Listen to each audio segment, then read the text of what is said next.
Hey, welcome in. Welcome to the Arrowhead Addict podcast. We are here coming to you live. Let me tell you, the dopamine, it's flowing. I am damn excited.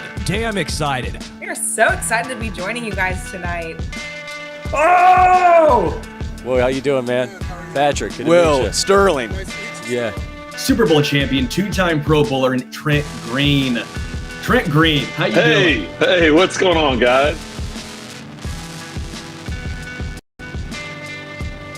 He picked it up! He picked it up! He's gonna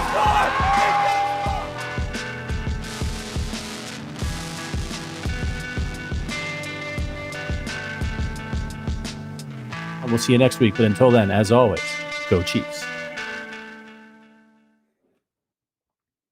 All right, welcome in. It's the Arrowhead Addict podcast, Chiefs post-game show. The Kansas City Chiefs dropped to 0-2 after losing to the Philadelphia Eagles 20-17 at Arrowhead in the home opener. Patrick Allen here with you, joined by the blog father Adam Best and the most handsome man in Kansas City, Sterling Holmes. Before we get started, I'm just going to say this. I predicted the Chiefs were going to lose this game. I predicted that they were going to lose it badly if the defense that played against the Chargers showed up in this game. I said it would be Gardner Minshew time by the fourth quarter if that was the case. And usually I'm excited to be wrong when I make a prediction like that because it means the Chiefs win. And that was why I was wrong.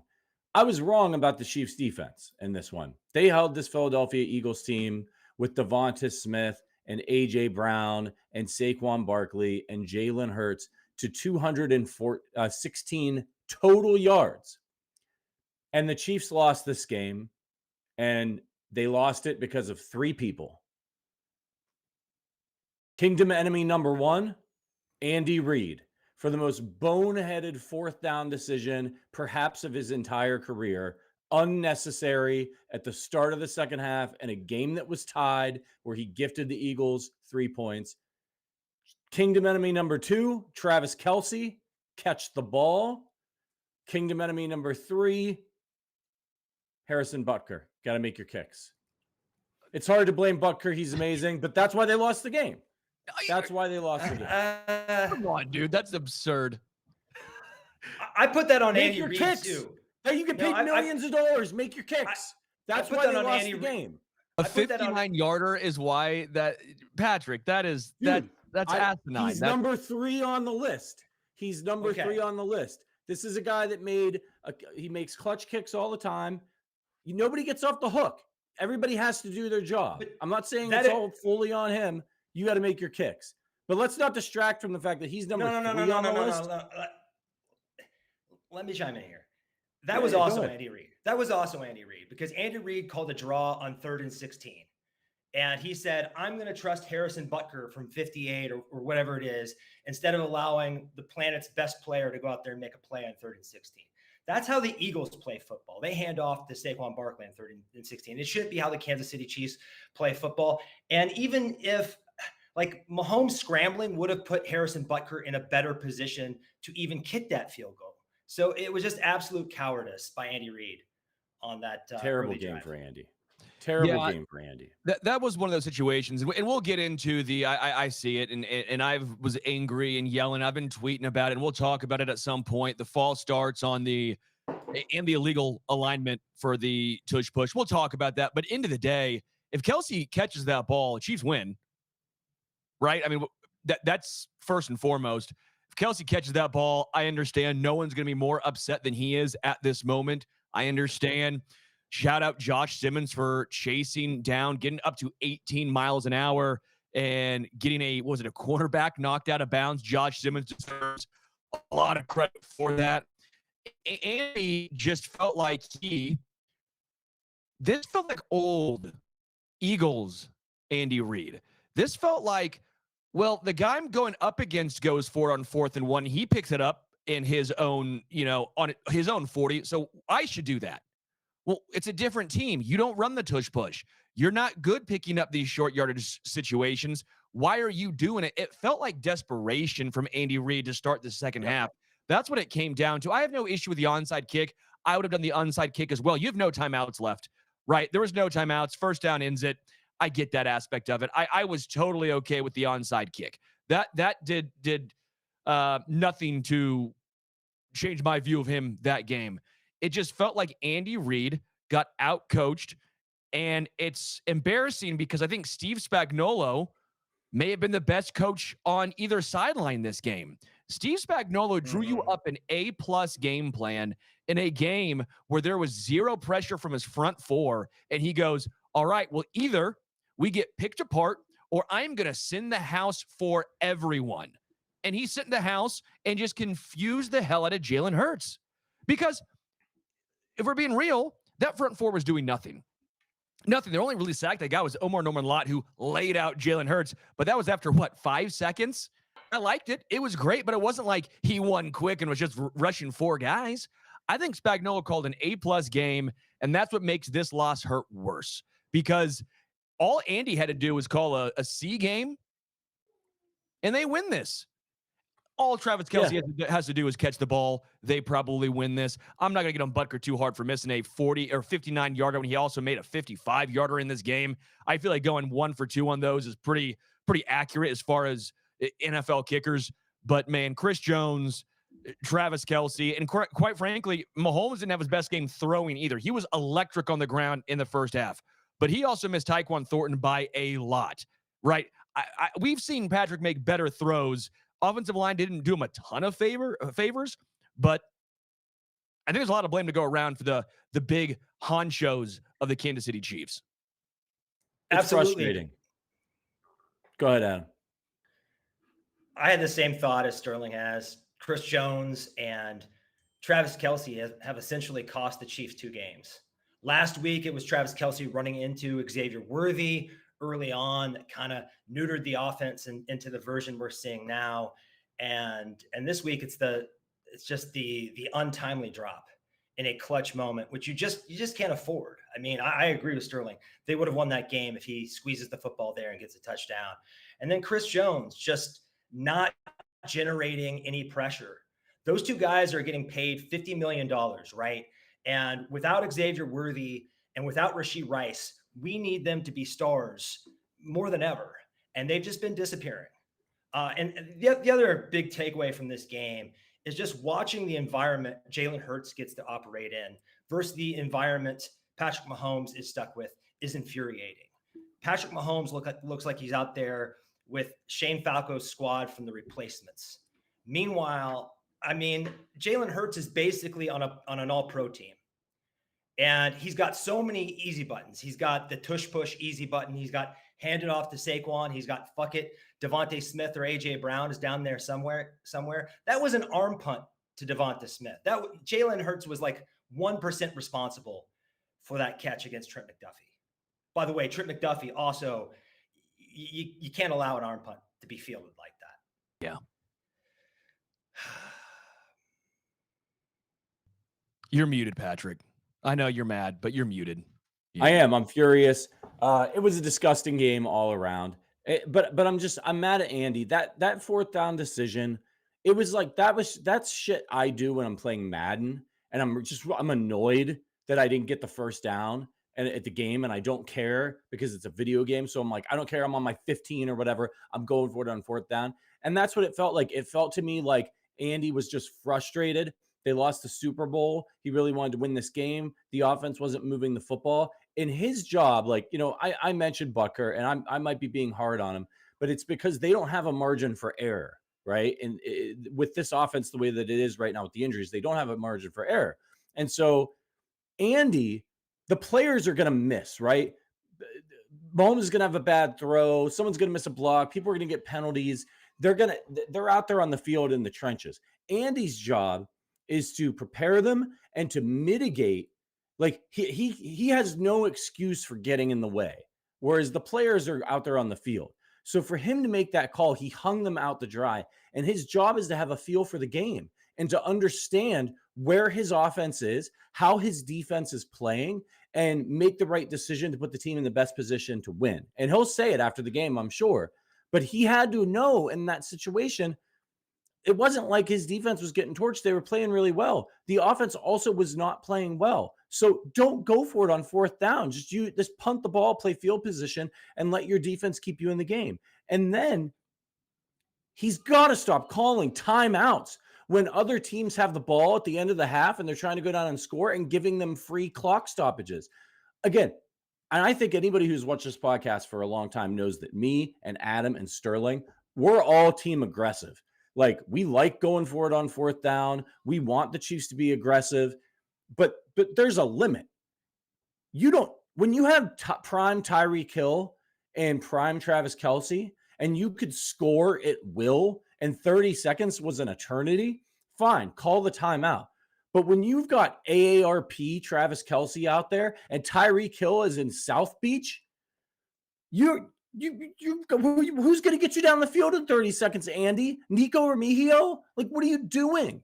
Just stop. Like, so I don't know if he's high on his own supply or he's just, you know what I mean? He's got to stop. He's just got to chill out a little bit, manage the game like he's Matt Castle back there, and try not to get in the way and cause them to lose, because you have Patrick Mahomes. So this is a game you needed. You've got to get to the point where Xavier Worthy and Rashee Rice are back. That's all you need to do. You need to be at 500 at that point. If you are, you're probably going to make the playoffs, and then you could make a Super Bowl run. So you cannot cost your team games. I'm sure he'll say it. Andy always admits when he screws up and takes the blame, but this was a bad game from him. I mean, I am fairly annoyed and tired of hearing, yeah, you know, we got to be better, and that's on me. At some point, it's very hollow. I take nothing from that. It's got to be proven, I guess. And it's not all on Andy. I think he realizes why the Chiefs don't run the football a ton, because they don't have any running backs who can really move the needle. Yeah, Kareem Hunt had a nice short yardage pickup 2 times in this game. Pacheco had 2 runs that made you think, okay, that's not bad. That first run of the game where it went for 7, right? And then they just didn't run it again on that drive, and it was, I think, 3 and out. They had a 7-yard rush and then 2 incompletions, and they punted. That was a good rush from Pacheco. But when was the last time he really made a guy miss? When was the last time where you saw him go, oh, wow, like that's different? Look at him drag this guy along for 3 or 4 yards. When was the last time you saw it and go, there's a huge hole? He saw it and ran through it, right? Now, I get it. There's a reason why he was drafted in the 7th round. We knew the vision issues. Just to me, this is one of the most unathletic or unexplosive running back rooms probably in the entire NFL.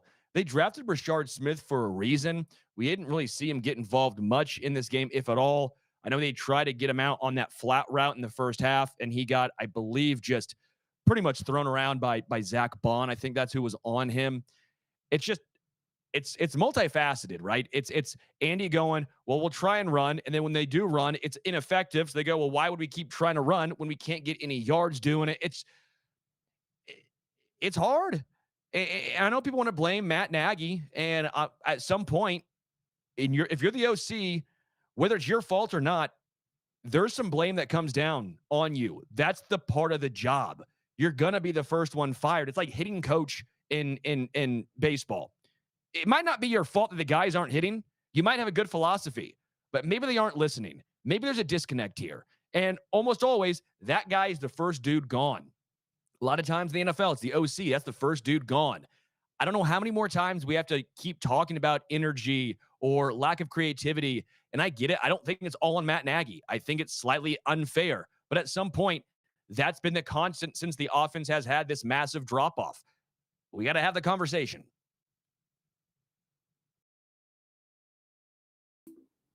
I'm with you. The injuries are definitely part of the problem, but where's the identity offensively for this team right now? Where's the identity in the running game?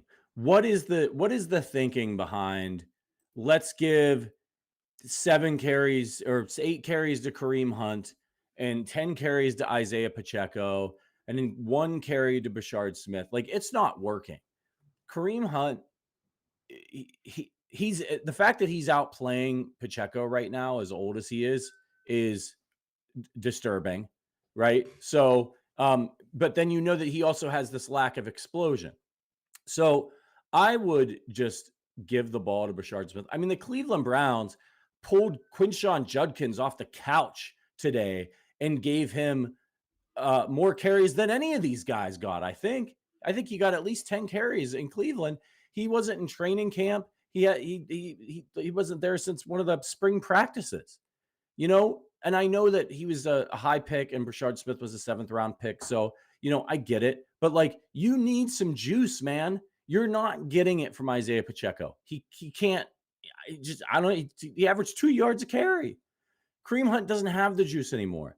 Just make a decision and be like, all right, we're going to give this guy, this young kid who's got incredible speed. It's running back.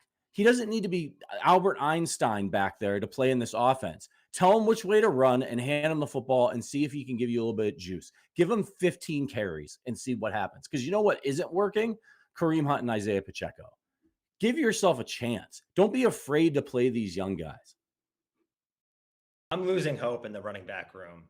I really am. I think if you look at the wide receiver group, you see a future where Xavier Worthy comes back and stays healthy. Rashee Rice is in there, and Tyquan Thornton, Juju Smith-Schuster, and Hollywood Brown are a good 3, 4, 5 in some order, depending on the game. But with the running back room, there's just no juice. They obviously don't trust Brashard Smith to pass protect. I think they're going to have to make a move here. I think they're going to have to make a trade and bring someone in. It's frustrating to see the Eagles be so proactive and bring in a guy like Tank Bigsby when they already have Saquon Barkley, and Will Shipley, frankly, would be the best running back on the Kansas City Chiefs, I believe. So I just think Veach has to do something here because we're counting on a 7th rounder who I have high hopes for, but he's only played 1 year of running back in his life. And we're counting on him to be a savior for an offense that just cannot establish a running identity. I want to bring some sort of positivity because, again, the defense I thought looked really, really good. I think overall they did a great job on Saquon Barkley. There's really one throw that I think Trent McDuffie, one pass, really one's back. That was frustrating to see that it just hang in the air. But, I mean, overall, this defense and this secondary looked really, really good. And that was with Christian Fulton going out very early in the first half, right? Brian Cook, this is the best game I've seen from Brian Cook since his rookie year. I thought Chamari Connor looked really nice as well. They were moving him all around. Now, Chamari Connor, they use him, I think, in a better role this week. Didn't have him lined up just in the slot going up against Devontae Smith. They said, hey, we're going to blitz you. We're going to put you back deep as well. We'll switch things around.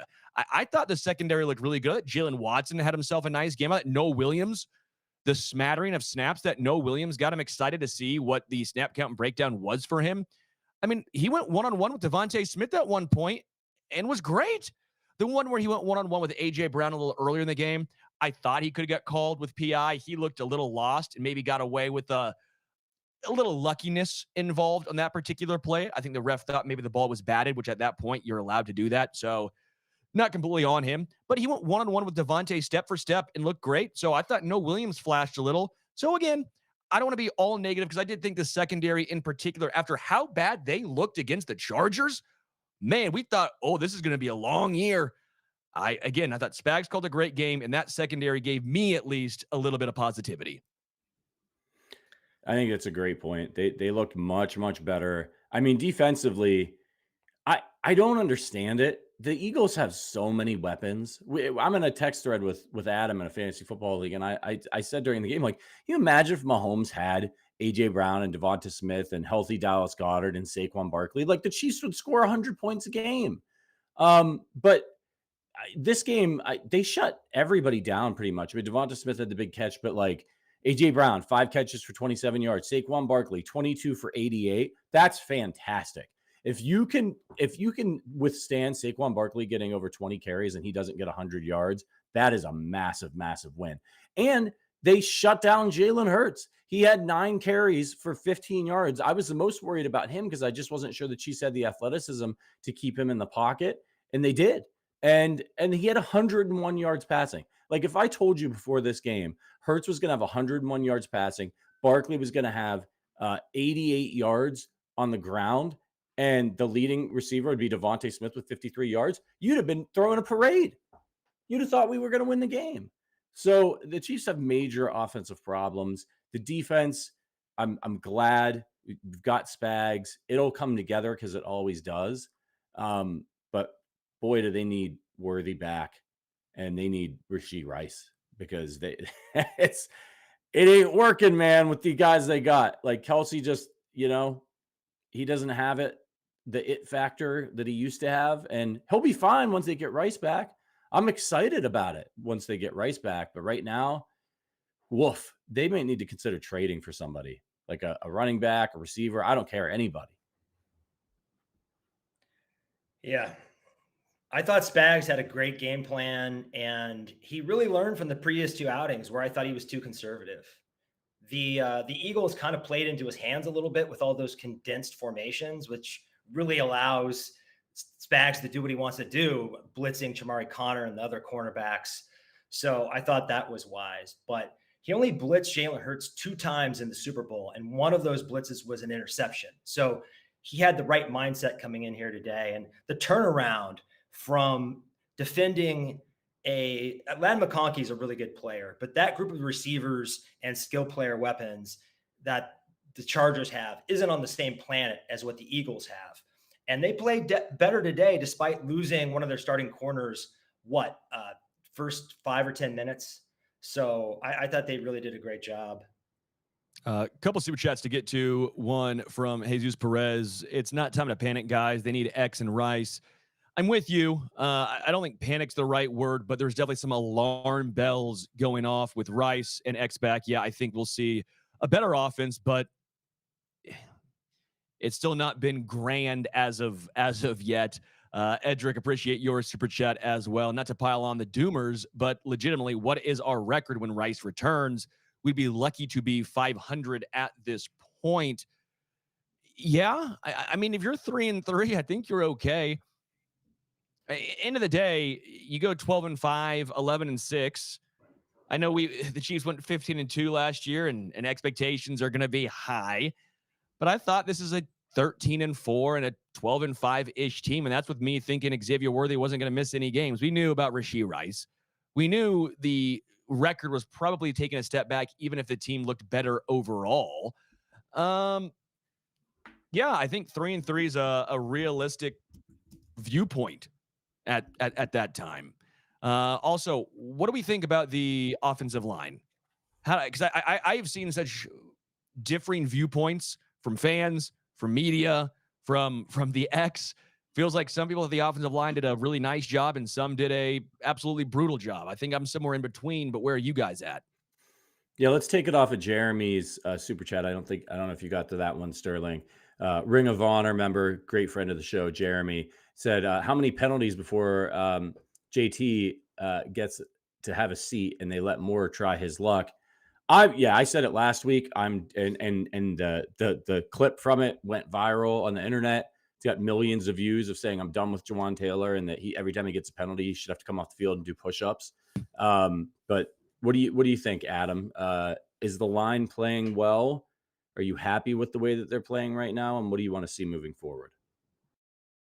I'm not happy, but I'm not distraught either. I think this is a workable unit. I think Josh Simmons looks like a future cornerstone left tackle. Jawan Taylor is just not going to work. I'm done with him also. And another costly flag. I mean, that could have been a drive killer there. It wasn't, but Trey and Creed looked good in the run game. Every time they run right, I'm like, maybe we should only run right. And I didn't really notice any disastrous reps from Kingsley Suamataia. Now, I don't know. I go back and watch the L22. Maybe I'll see some offensive line things that I missed, but I'm far from alarmed. It's a good enough unit to have a highly functional offense. Before we get to some more complaining, I just got to let you all know that with football season being back, Underdog is the best place to make your picks and win money all season long. Playing on Underdog is easy. Just pick whether your favorite player is going to go higher or lower on a stat like touchdowns, receiving yards, or interceptions. If you get your picks right, you can win up to 5,000 times your cash and play for as little as $1. I have a lot of fun on Underdog. My last 2 picks, if you listen to the show on Thursday, were winners. So I hope you tailed me on that one. This week, I'm going to go with, we got this Chargers game coming up. Give me Justin Herbert. They're hot right now. They like throwing the football. Give me the higher on Justin Herbert on 1.5 passing touchdowns. And you know what? Let's stick with the offense. Give me 1.5 higher on the Baker Mayfield touchdown.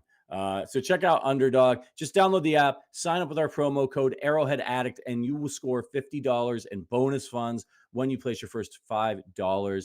That is promo code Arrowhead Addict. Millions of fans have already won billions with a B, making picks on Underdog. Will you be next? Underdog, make picks, win money. Must be 18 or plus, 19 plus in Alabama, Nebraska, 19 plus in Colorado for some games, 21 and older in Massachusetts, Arizona, and Virginia, and present in a state where Underdog Fantasy operates. Terms apply. See assets.underdogfantasy.com/web/play and get terms _DFS_.html for details. Offer not valid in Maryland, Michigan, Ohio, and Pennsylvania. Concerned with your play, call 1-800-GAMBLER or visit www.ncpgambling.org. In New York, call the 24/7-HOPE line at 1-877-8-HOPE-NEW YORK or text 8-HOPE-NEW YORK to 467-369. They make that URL really easy for people listening to an audio platform to visit. I run through that so quick, Patrick. I can't believe I was disappointed in you. That was Kareem Huntish. Yeah, that was fine. What are you talking about? For you. I know your energy's zapped from that game, but you're better than that. Yeah, that was that. You need to be better. Okay, come on, Andy Reid. Come on. It's only like my fourth time doing the read. I thought it was pretty. I don't sit at home and practice it like Sterling. The man stays up till 2 a.m. just running it. Professional over here. Sorry, someone. He is a pro. You are a pro. I think the offensive line actually, again, is fine. I thought Patrick had more time at times than he thought he had. Again, it kind of goes back to last year where guys would get beat extremely quick, maybe early in the game, and then it gets in his dome of, I got to get it out now. I have to go now because it's the exact same thing happening. I did think that the offensive line was fine. Not great. Like, I'm not saying this was the Eagles O-line out there, but on a scale of 1 to 32, right, of teams, they're probably 18th-ish. They were fine. We'll see. We'll see where they go from here. But Josh Simmons has me very enthusiastic. I like to rip on Juwan Taylor as much as anyone, right? I said he should walk back up the Darien Gap. Just walk from Brazil back to KC. But I didn't notice him being a massive issue. I know everyone's going to say that penalty. Game was, I don't say out of reach over at that point, but a lot of things had to go their way. He did it so that way Patrick wouldn't get hit. I'd prefer that hold versus a unnecessary hold or a false start or a procedural penalty. I didn't have a ridiculous issue with that one where I was clamoring for Jalen Moore, but I get the thought process there. They have so much money, though, sunk in this offensive line that 18th just quite frankly isn't going to be good enough with the amount of money that is there. But again, from a standpoint of performance-wise, I was fine with the O-line overall. Wiley Possum, thank you for the super chat, friend. Says, D progressed. O still needs an identity and help for Mahomes. Both losses were one-score games. Still fixable. Need a player to step up on offense to help Pat. I mean, he's the best quarterback on the team. He also is evidently the best running back on the team. If he could throw the ball to himself, which he may be able to do, he might be the best receiver on the team right now. I said this last week, and I'm going to say it again. I'm really concerned with the way that he's playing right now. He's playing like playoff Patrick. And look, who am I to question Patrick Mahomes? He's one of the greatest athletes ever. But I'm worried about him going out there and lowering his shoulder because he's going to get hurt. Like, there are guys all over the league that have been getting stunted on by Patrick Mahomes for years and years and years now, and they will want to take his head off. You don't think that some of these guys have just been dreaming about having the opportunity to lay him out in the open field? And I know he's trying to inspire the team, but like, the fact of the matter is, this isn't a high leverage moment in a playoff game where the team's good, but it's playing a little stagnant. Like, no amount of inspiration from Patrick Mahomes is going to make Nico Remigio Rashee Rice. Like, it's just not going to happen. So again, I think it's a matter of, and it sucks and it's boring, but they need to be like a turtle going into its shell to protect itself right now. They need to play conservative football and do, if that's what's required of them to win football games until reinforcements come. And him going out there and lowering his shoulder is just crazy. Can we at least marvel over what an absolute wagon he is out there scrambling? It's awesome. I mean, how many guys has he dropped the hammer on? I think they just don't realize how athletic and big he is until they're already on their back. Yeah. He's and believe me, that I love it. Like, it's, as a fan, it's awesome. As the leader of my football team, I'm in awe of him. He's incredible. I'm only wringing my hands because he is everything right now. And if something happens to him, wrap it up. It's over. Go home. What do you tell him to do, though?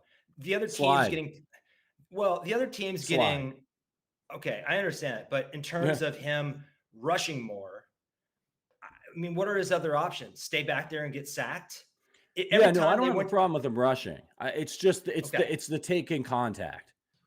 Because every time they went to the aerial view, guys were not separating. So the offensive line is a little too leaky. Guys aren't getting open. He just has nothing else to do but take matters into his own hands. That's kind of all that his team is leaving him with.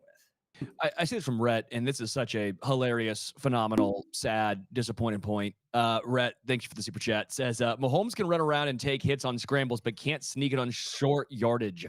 Make it make sense. Yeah, the Chiefs are like, yeah, it's fine. Yeah, go bulldoze some guys. Now, I'm sure they're not thrilled that he does that, as we're alluding to. But you want to help that? You want to help the short yardage situation? Do a QB sneak. I did some research not that long ago, and the tush-push success rate last year for the Eagles, which was technically a down year for the Eagles, and I compared it to the QB sneak rate of, I forget what teams it was, from a certain standpoint of years, and it was like a 1% difference. Like, we always clamor and go up in arms about the tush-push. Now, part of it is the Eagles get knocked because they'll run it on 3rd and 1, and then they'll do it on 4th and 1. A lot of times you're not running the QB sneak on 3rd and 1 like that, right? That's more of a desperation 4th and 1. So the numbers can be a little wonky, just full transparency. But I do find it a little interesting that the Chiefs will let Patrick do that. They'll let him take hits, which they know they're going to do. And yet they won't let him QB sneak because of a freak accident 5 years ago. I've always been a little perplexed by the coddling of him on that particular play. It's the stupidest. I've been mad about it since they stopped doing it, like, for years. And everybody was like, oh, Patrick, we can't have Mahomes get hurt. And I'm like, they have designed plays for him that they run sometimes. Like, I've never seen anybody get hurt on a quarterback sneak except for the time Patrick Mahomes got hurt on a quarterback sneak. It was a freak thing. And even that injury didn't turn out to be catastrophic. Like, it's generally an incredibly safe play. He's way less in danger falling down and having a big fat guy fall on him than he is standing back there in the pocket with the offensive line they had last year and guys coming trying to take his head off. It's the stupidest thing, and it causes them to not get first downs because they do crazy crap like having 4th string tight ends come in and take snaps. Just run it with Mahomes. Like, Tom Brady ran that play 1 billion times, and he had one of the longest and most decorated careers in NFL history. It's stupid. And look, we're being really hard on the coaching staff in this podcast, and rightfully so. I'm going to go ahead and qualify. This is one of the best coaching staffs ever in the NFL. Andy Reid, Steve Spagnuolo, like Andy Heck, like, this is these guys are geniuses. Andy Reid might be the greatest to ever do it. But, like, there's these weird, maddening things that they do sometimes, and it's just it makes you want to pull your hair out. They are very stubborn and set in their ways about certain things. And this is just one of those examples of that. Should we be more enthusiastic about this team? I've seen a few comments. It's been a lot of negativity, and we've talked about it, and I think we've thrown in some positivity as well. But like I said, from Michael in the chat, says, I'm encouraged by this game. They're missing the 2 best players on offense, Worthy and Rice, yet they should have still beaten the Eagles. Now, I think should is subjective. I know I said if Kelsey catches that touchdown, but they probably don't try and run the clock out at the end of the game. But the defense was playing great for Casey. A point remains, the Chiefs would have had a really good opportunity of winning if Kelsey makes that play, and that's without their 2 top offensive weapons. Yeah. I do think there is some reason for optimism. Just right now, the initial reaction is going to be negativity and pessimism, while once the smoke clears, we'll find ourselves in a few days, more than likely, at least I know I probably will, saying, okay, what went right though? What can we take away from this game that made us in 5 weeks from now say, we saw that glimmer, we saw that happen, and this is the result now? Again, we've talked about the defense. We've talked about, again, Josh Simmons, and I love the hustle of Simmons. Again, I know we talked about at the very beginning, but him hustling down on that interception and able to knock him out of bounds was one of the more impressive feats I have seen in a long time. If the Chiefs win that game, that play is getting shown on replay time and time and time again. Again, offensively, not a lot of room for optimism overall, besides, I think, Simmons. But the defensive side of the football, this is what we wanted to see, the change from week 1 to week 2. Does Spagnuolo still have his fastball? The answer is yes. Yeah, I think it's a good call, Michael, that there are some reasons, even in a loss, and I hate doing it because this is not everyone gets some clementines after the game and go home and clap, right? This is Super Bowl aspirations for this team, but it's also week 2, and we know there's a long season ahead. By the way, did you guys hear that Simmons reached over 18 miles per hour on that tackle? That's the fastest an offensive lineman has run in the past couple seasons. That's insane. And it shows you, right?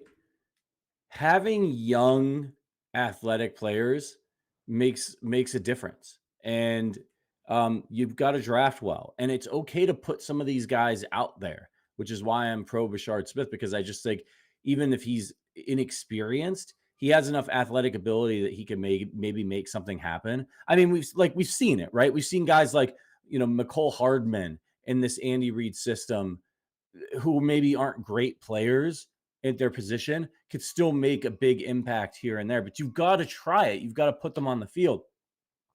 And look, man, I want to be positive about the team, but we've got to talk about them where they're at, not where we hope they're going to be. And where they're at right now is they can't score, and they have 1 terrible defensive performance, 2 pretty ugly offensive performances, and they play the Giants next week on the road, who have a really good pass rush. And if you think that's going to be a cakewalk, think again. It's not going to be a cakewalk if they can't score the football. They should win. They're the better team, even on the road, but it's not going to be a cakewalk. And then they play the Ravens.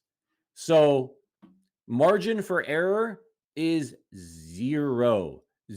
They cannot lose to the Giants next week because they got the Ravens coming to Arrowhead to end September. And then after that, it looks like it's a pretty good Jaguars team. And then they play the Lions, who just scored 50 points on the Chicago Bears. I mean, it's not going to get easier. So they need to figure something out but it doesn't help if the cavalry comes after everyone's already dead. One thing we haven't really talked about is Jalen Royals. And I think he was part of the contingency plan for Rashee Rice. And I think he just illustrates how snake-bitten they've been at the wide receiver position, because I think he would be their most athletic wide receiver right now. And maybe not straight line speed, that's Tyquan Thornton. But in terms of a guy that can handle some volume, I think he would be eating right now in this offense. He might be. It's hard. You never know what a rookie is going to do. But look, you're right. They are snake bitten. They've been incredibly lucky in various seasons and found ways to win football games. And sometimes it's going to catch up to you. And what I'm worried about is that they're going to have a Cincinnati Bengals season here, right? Where because of the injuries and stuff, they get off to a really slow start and then they heat up down the stretch. And I think down the stretch, there's winnable games. You've got the Broncos, the Colts, the Cowboys, the Texans, the Chargers again, the Titans, the Broncos, the Raiders. those are all winnable games. There's some good teams in there, and I know they already lost to the Chargers, but those are all winnable games for this team if they're at full strength. But the margin for error is when you start 0-2, it is the odds of you making the playoffs are not good. I don't think that really applies to the Kansas City Chiefs because they have Patrick Mahomes. And so 2 losses don't really mean anything for this team, but it's scary. Jalen comes up with the super chat. It says, the way Mahomes is playing, once the offense is full strength, it's going to be scary. It's still Super Bowl or bust. I think this will still turn into a great season. Hill to the Chiefs, please. I've been seeing a lot of that. I want to know what you guys think. I have a pretty strong opinion on should the Chiefs trade for Tyreek Hill. Things are going to, hell in Miami. Are either of you on team trade for Tyreek Hill? I would say this: if the Dolphins eat that contract, or at least a good chunk of it, I don't see why not. They kept Hill pretty much mostly in check here in KC, right? You didn't see as many of these outbursts and notable silly things when he was a Chief. I feel like Hill wants to win. He's very different than Odell Beckham Jr., but I do think at times their on-field antics get thrown out of proportion. Like, I think Hill cares about winning. I think Odell Beckham Jr. cared about winning. But when they would be doing things on the sideline, playing for bad teams, it was always, oh, that's a bad teammate. Well, I don't think he's complained about getting the ball or not. He just wants to win. And when you're not winning, the thought process is, well, I'm your best receiver. Why aren't you looking my way? Right? Like, that's what I think about the situation. I think they should take a look at Hill. I'm not saying they should definitely go out and get him. I'm not saying that if they get Hill, the season's saved or that it's ruined. But I do think they should take a look. I think you'd be silly not to at least entertain what it would cost to try and bring Tyreek Hill back. Adam? It's contingent on the new domestic abuse accusations. I would definitely have to look into that and have more information. But in terms of what he's doing on a football field, he looked fast today. He had a long catch where Tua underthrew him and he had to come back to it like he was fielding a punt. And he had another play late in the game. And I think this is what Sterling is getting at, where he was wide open and Tua missed him. And he starts jumping up and down like a toddler on the field. And I think Miami's probably done with that. But what might be prohibitive here is not this year's contract. I think he's only owed after this week probably like $10 million or something like that. It's the $27 million or whatever it is he's owed next year that the Dolphins would probably need to eat. So, and I also wouldn't, even if the Dolphins ate money, I wouldn't give up any more than like a third in a pick swap with them because of the risk. Yeah, and you have to remember we're dealing with human beings here, and like they may want to trade him and they may be willing to eat some of the money, but do they want to trade him back to Kansas City, the team that they got him from, when Kansas City went and won 2 Super Bowls and the whole thing blew up in their face and they didn't really win anything?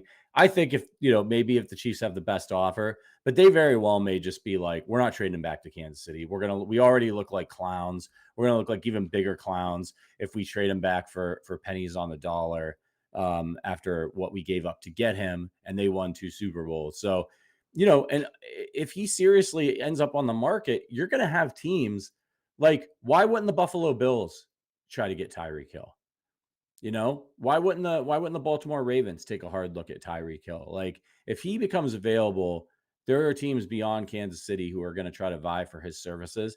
And I don't think Brett Veach needs to be as aggressive as some of these other teams who are trying to get their first Super Bowl. And so we'll probably get outbid even if that's the case. And as Adam pointed out, the money is just not worth it. And then even if you do get him and he comes back, then who's he taking snaps from? Is he taking snaps from Jalen Royals? You need to develop him. I would not worry about him taking snaps from Jalen Royals as a rookie. That should be the farthest thing down your list if you're trying to win a Super Bowl. Yeah, sure. But they need to develop to develop these guys. And when Rashee Rice gets back, it would get very crowded all of a sudden. You got Xavier Worthy, you have Tyreek Hill. I just think it's a terrible idea. He's older. He's a huge problem off the field. He's a drama queen and he's insanely expensive. if Miami was going to eat an insane amount of that contract, sure, sign me up for it. But the Chiefs should not give up picks and put themselves in cap hell for a guy who's on the decline and is a huge off-field problem.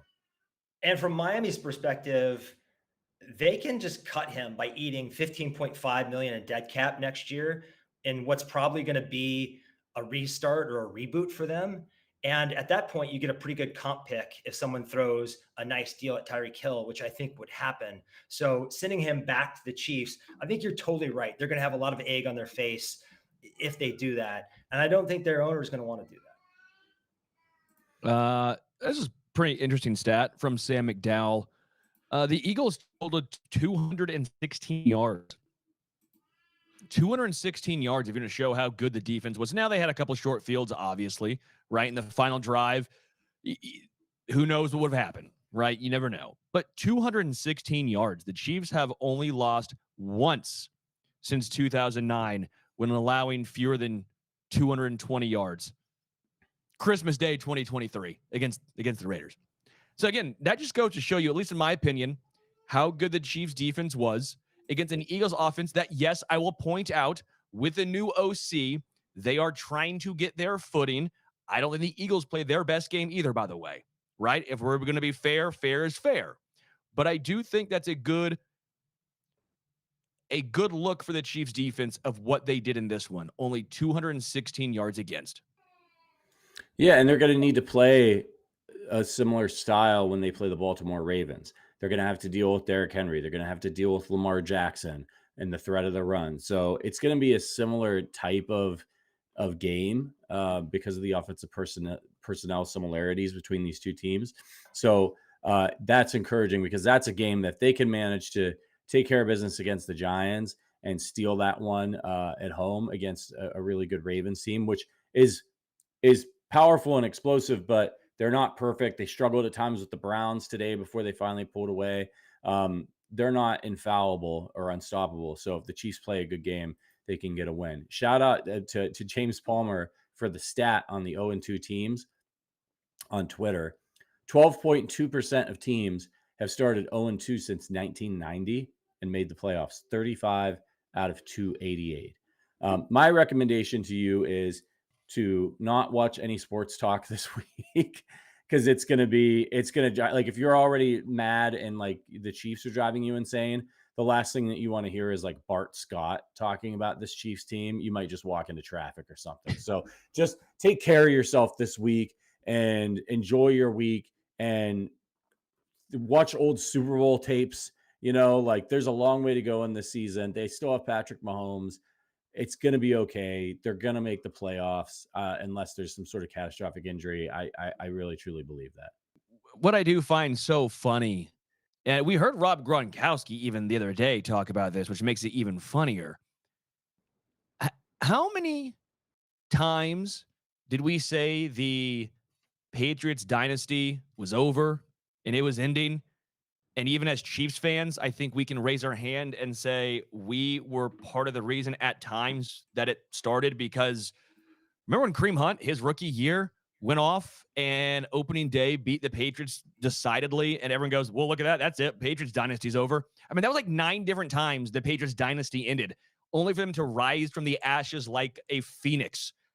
I think this Chiefs team is the same. How many times do they have a brutal start to a season and everyone goes, oh no, oh, they're done. And then they go, oh, wait, they made the playoffs. They went 11-6, but they won the Super Bowl at 11. That's, I think, this Chiefs team. Yeah, you might have a down regular season. Doesn't mean the entire year is going to be down. And it doesn't mean that any team wants to face KC come playoff time. And again, let's be real. There was a decade in between Tom Brady winning Super Bowls. A decade, right? It's not always going to be pretty. It's not always going to be perfect. There will be some growing pains. Maybe this is a growing pain. But I'm not going to just sit here and be like, oh, yeah, the season's over. Chiefs have no chance, because quite frankly, that'd be disingenuous. And again, let's look at recent history here. Chiefs are the new Patriots. Let's not go too crazy. And this is their Bill Belichick on to Cincinnati moment. I really feel like 3 months from now, we'll look back at it like we did in 2021 when they started 3-4 and they ended up in overtime at the AFC Championship game. And the only reason they didn't make that Super Bowl after having a sizable first half lead is self-inflicted wounds. So they've been here before, getting blown out in the Super Bowl, having a slow start the next season, and then finding their way back from the depths. And I believe that Steve Spagnuolo and Andy Reid should have the benefit of the doubt when it comes to figuring this out over the course of an NFL season, just because we've seen it so many times. Yeah. And that's the key, right? Aside from Mahomes, this coaching staff, they always figure it out. Even from week 1 to week 2, Steve Spagnuolo took a defense that looked like they couldn't stop anything and came out with a pretty incredible performance against a team with a lot of weapons. Chiefs are 5.5-point favorites next week, going on the road to play the Giants. So Malik Neighbors, scary, but the Chiefs are a far superior team, and they should win if they play well. We're going to give away a little hardware here for our segment, Earning Their Arrowheads. Let us know in the chat. Start thinking about it, who you want to give an arrowhead to. We even do it when they lose. That any Chief that you feel like embodied the spirit of the team, we give them an arrowhead. Before we get to that, though, I've got to let you know that Z-Biotics pre-alcohol probiotic drink is the world's first genetically engineered probiotic. It was invented by a PhD scientists to tackle rough mornings after drinking. Some of you may be drinking right now, and into the evening as you deal with this loss. But here's how it works. When you drink, alcohol gets converted into toxic byproducts in your gut. If there's a buildup of this byproduct, and it's not dehydration that is to blame for rough days after drinking, pre-alcohol produces an enzyme to break this byproduct down. So just remember, make pre-alcohol your first drink of the night. Drink responsibly, of course, so you can feel your best tomorrow. A lot of us have to work tomorrow, but maybe want to blow off some steam, even though you can't celebrate tonight. Every time I have prebiotic before drinks, I notice a difference the next day. Even after a night out, I could confidently plan on going to work, hanging out with my family, doing all that stuff. So, I was a little on the fence about this stuff initially, but it actually does work. So check it out. Fall's right around the corner. So that means it's time to raise a glass to your favorite team, and maybe their first victory next week. Whether you're tailgating, enjoying a college game day, or watching Sunday's action on your fancy new TV, don't forget Z-Biotics pre-alcohol probiotic drink. Drink pre-alcohol before drinking and enjoy great days after celebrating all season long. Go to zbiotics.com/arrowhead to learn more and get 15% off your first order when you use Arrowhead at checkout. Z-Biotics is backed by a 100% money-back guarantee. So if you're unsatisfied for any reason, they'll refund your money. No questions asked. So give it a shot. Support the show. Head to zbiotics.com/arrowhead and use our code Arrowhead to get 15% off at checkout. All right, let's give some hardware out. Adam, why don't you kick us off? Who actually played well today for the Chiefs for you? Well, he's not a player. He's a coach. I'm going to give one ball to defensive backs coach Dave Merritt, because last week I thought the safety room in particular looked atrocious.